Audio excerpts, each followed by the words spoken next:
తెలంగాణలో కాంగ్రెస్ పార్టీ ముఖ్య నాయకుల్లో ఒకటిగా, కాంగ్రెస్ పార్టీకి సంబంధించిన సీనియర్ నాయకుడిగా పేరున్న జీవన్ రెడ్డి ఆవేదన కాంగ్రెస్ పార్టీకి సంబంధించిన ఒరిజినల్ లీడర్లకెవరికీ పట్టట్లేదు ఎందుకో.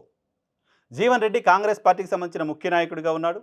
ఆయన రేవంత్ రెడ్డి పీసీసీ అధ్యక్షుడు అవుతాడని ప్రచారం జరుగుతున్న సందర్భంలో పీసీసీ అధ్యక్షుడిగా జీవన్ రెడ్డి పేరు ఖరారైంది అంటూ చాలామంది ఆయనకు సన్నిహితులు ఫోన్లు చేసి చెప్పడం, ఆయన ఇంట్లో స్వీట్లు పంచుకోవడం కూడా చూసాం. ఆ తర్వాత ఏం జరిగిందో తెలీదు. అనూహ్యంగా రేవంత్ రెడ్డి పీసీసీ అధ్యక్షుడిగా నియామకం జరిగినట్లుగా వార్తలొచ్చాయి. ఆ తర్వాత రేవంత్ రెడ్డి పీసీసీ అధ్యక్షుడిగా ఉన్నారు. 2018 అసెంబ్లీ ఎన్నికల్లో జీవన్ రెడ్డి అక్కడ ఓడిపోయిన తర్వాత, జగిత్యాలలో ఓడిపోయిన తర్వాత ఇమ్మీడియేట్‌గా జరిగిన శాసన మండలి ఎన్నికల్లో, పట్టభద్రుల నియోజకవర్గానికి సంబంధించిన శాసన మండలి ఎన్నికల్లో ఆయన పోటీ చేసి ఘన విజయాన్ని సాధించారు. 4 జిల్లాల పరిధిలోని పట్టభద్రుల ఎన్నికల్లో ఘన విజయాన్ని జీవన్ రెడ్డి సాధించారు. కాంగ్రెస్ పార్టీకి సంబంధించిన అభ్యర్థిగా, కాంగ్రెస్ పార్టీకి సంబంధించిన నాయకుడిగా. ఆ తర్వాత గడిచిన ఎన్నికల్లో ఆయన అక్కడ ఓడిపోయారు. గడిచిన ఎన్నికల్లో ఆయన అక్కడ ఓడిపోయిన తర్వాత అక్కడ బీఆర్ఎస్ పార్టీ నుంచి విజయం సాధించిన సంజయ్ కుమార్‌ని కాంగ్రెస్ పార్టీ తమ పార్టీలో చేర్చుకుంది అఫీషియల్‌గా. కానీ ఇటీవల స్పీకర్ మాత్రం ఆయన బీఆర్ఎస్ ఎమ్మెల్యేనే అంటున్నారు. కానీ సంజయ్ కుమార్ అక్కడ కాంగ్రెస్ పార్టీకి సంబంధించిన నాయకుడిగా కంటిన్యూ అవుతున్నారు. ఇటీవల మున్సిపల్ ఎన్నికల్లో కూడా సంజయ్ కుమార్‌కి కాంగ్రెస్ పార్టీకి సంబంధించిన బీఫామ్‌లు అందించడం చూసాం. బీఫామ్‌లు పంచుకోవడం చూసాం. కొన్ని జీవన్ రెడ్డి, కొన్ని సంజయ్ కుమార్. నేరుగా బట్టి విక్రమార్క నివాసంలోనే వాళ్ళిద్దరికి సంబంధించిన పంచాయతీ జరగడం, మహేష్ కుమార్ గౌడ్ సమక్షంలోనే వాళ్ళిద్దరికి సంబంధించిన వివాదంపైన చర్చ జరగడం కూడా చూసాం. సో స్పీకర్‌కి ఒక్కడికి కనిపించట్లేదు. ఆయన కాంగ్రెస్ పార్టీకి సంబంధించిన నాయకుడు, కాంగ్రెస్ పార్టీలో చేరారు, కాంగ్రెస్ ఎమ్మెల్యేగా ఉన్నారనే విషయం మిగతా మొత్తం ప్రపంచానికి, ఈవెన్ సంజయ్ కుమార్ ఆత్మకు కూడా తెలుస్తుంది ఆయన కాంగ్రెస్ పార్టీకి సంబంధించిన నాయకుడేనని. సరే, ఆ విషయాన్ని పక్కన పెడితే జీవన్ రెడ్డి కాంగ్రెస్ పార్టీకి సంబంధించిన ముఖ్య నాయకుడిగా ఉన్నారు. ఇటీవల కాంగ్రెస్ పార్టీ అధికారంలోకి వచ్చిన తర్వాత క్యాబినెట్‌లో సగానికి మందికి పైగా కాంగ్రెస్ పార్టీతో సంబంధం లేని వాళ్ళు ఉన్నారు. ఇది నా ఆరోపణ కాదు, వాస్తవం. కాంగ్రెస్ పార్టీలోకి ఎన్నికలకు ముందు, కొద్ది గంటల ముందు, కొద్ది రోజుల ముందు ఉన్న వాళ్ళు ఈరోజు క్యాబినెట్‌లో ఉన్నారు. కాంగ్రెస్ పార్టీని లీడ్ చేస్తూ ఉన్నారు.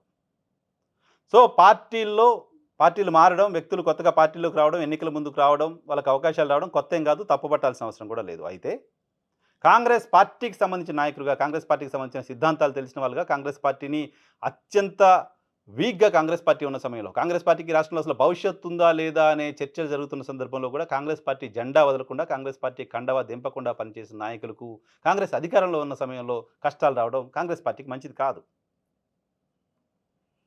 కాంగ్రెస్ పార్టీకి సఫిషియెంట్ మెజారిటీ ఉన్నప్పటికీ ఇతర పార్టీల నేతల్ని, ఎమ్మెల్యేలని ఎందుకు చేర్చుకున్నారో తెలీదు. వాళ్ళని చేర్చుకొని కాంగ్రెస్ పార్టీ కష్టకాలంలో ఉన్నప్పుడు దశాబ్దాలుగా కాంగ్రెస్ పార్టీ జెండా మోస్తున్న వాళ్ళని ఎందుకు క్షోభ పెడుతున్నారో ఎవరికీ తెలీదు. జీవన్ రెడ్డి ఆవేదన చూసిన తర్వాత సగటు కాంగ్రెస్ కార్యకర్త ఇదే ఆవేదన వ్యక్తం చేస్తున్నారు. అనేక మంది ఈవెన్ గ్రామీణ ప్రాంతాల్లో మొన్నటి జరిగిన సర్పంచ్ ఎన్నికల సందర్భంగా కావచ్చు, తాజాగా మున్సిపల్ ఎన్నికల సందర్భంగా కావచ్చు, ఇన్నేళ్లుగా మేము పార్టీలో ఉంటే మాకు అవకాశాలు రాలేదు, కొత్తగా వచ్చిన వాళ్ళకి, డబ్బులున్న వాళ్ళకే టికెట్లు ఇచ్చారు, అవకాశాలు ఇచ్చారు అంటూ స్థానిక కాంగ్రెస్ కార్యకర్తలు కూడా మదన పడుతున్న మాట నిజం. సో వాళ్ళెవరూ బయటికి చెప్పలేని పరిస్థితి ఉంది. లోపల అసంతృప్తిగా ఉన్నారు. సో జీవన్ రెడ్డి కూడా పార్టీని వదిలి వెళ్ళలేక, పార్టీలో జరుగుతున్న అవమానాలు భరించలేక, ఏం చేయాలో తెలియని పరిస్థితిలో ఉన్నాను అంటూ ఓపెన్‌గా బయటకొచ్చి మాట్లాడే పరిస్థితి కనపడుతోంది. మాట్లాడుతున్నారాయన. సో జీవన్ రెడ్డి ఆవేదనని రాష్ట్రంలో ఉన్న ఒరిజినల్ కాంగ్రెస్ నాయకులు ఎవరు అడ్రెస్ చేయట్లేదు. జీవన్ రెడ్డికి కనీసం ఫోన్ చేసి సముదాయించే ప్రయత్నం చేయట్లేదు. జీవన్ రెడ్డితో మాట్లాడితే ముఖ్యమంత్రికి కోపం వస్తుందేమో అనే పరిస్థితిలోకి వెళ్ళిపోయారు. జీవన్ రెడ్డితో మనం ఎందుకు మాట్లాడాలి, మనం బాగానే ఉన్నాం, మనం సేఫ్‌గా ఉన్నాం కదా, ఆయన వదిలేద్దాం అనే పరిస్థితిలో ఉన్నారు.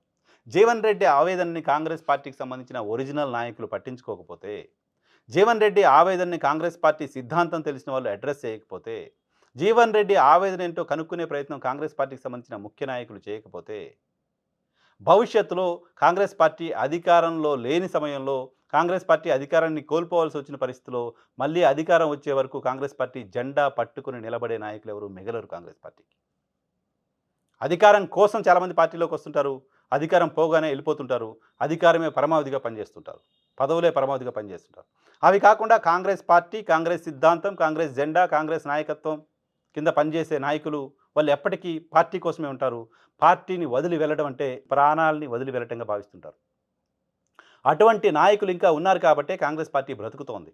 కాంగ్రెస్ పార్టీకి సంబంధించిన ట్రెడిషనల్ ఓట్ బ్యాంక్ అని చెప్తుంటారు. సాంప్రదాయ ఓటు బ్యాంక్ అని. ఆ సాంప్రదాయ ఓటర్లు ఉన్నారు. అటువంటి సాంప్రదాయ లీడర్లు ఉన్నారు. సాంప్రదాయ ఓటర్లు విచ్ఛిన్నమవుతున్నారు, మారిపోతూ ఉన్నారు. సాంప్రదాయ లీడర్లని కూడా కాంగ్రెస్ పార్టీ నాయకత్వమే పార్టీ నుంచి బయటకు వెళ్ళిపోయే పరిస్థితి క్రియేట్ చేస్తోంది.